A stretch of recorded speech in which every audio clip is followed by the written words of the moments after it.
I'm wondering if you were consulting with a principal on how to support a teacher, what are some things that you would say or some strategies?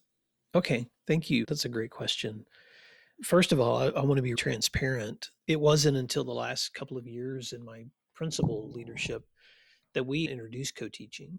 It wasn't an initiative that I led, it was something I supported, but it was something that others on our team said, we need to start doing this. It was novel to me because even as a leader, I still, in my mind, kept a lot of categories in terms of what inclusion looks like, depending on the needs of students, which settings in which they would be better supported and which ones would be better for pullouts and all those things. So I know there's a lot of schools that have never done co-teaching, and then there's some that's been a part of their culture for a while. I'm not sure to whom I'm speaking, but I will say this: the first place to begin those conversations is with the teachers themselves. Let's imagine together what's possible.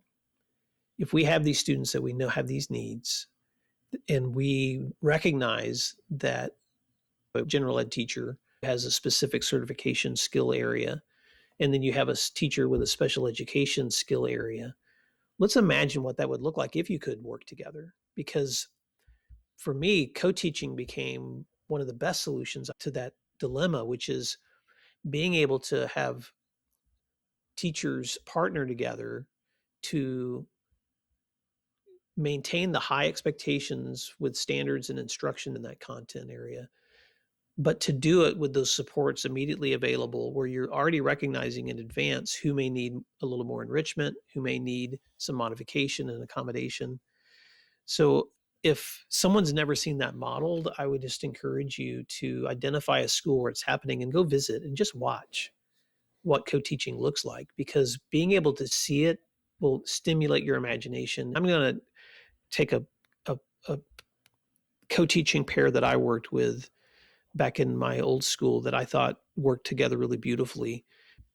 One was a general ed teacher and one was special ed. This was secondary, and they taught ninth and 10th grade language arts. And I'll just use this as an example. In that classroom, of those 30 kids, 15, sometimes half of them could be on IEPs and the other half could not.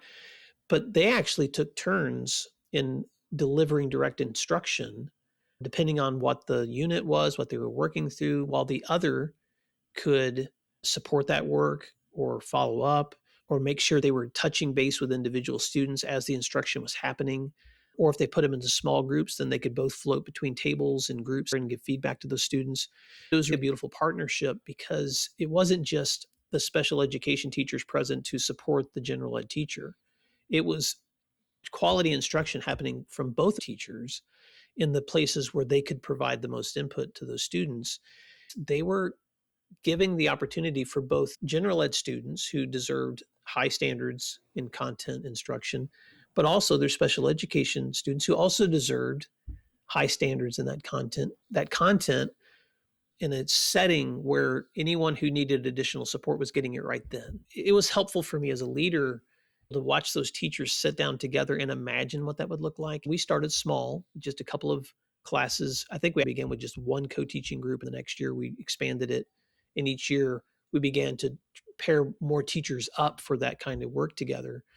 And when they could see someone else model it, they could get a vision for it. I think that's where I would begin in terms of inviting people to imagine what those possibilities would look like.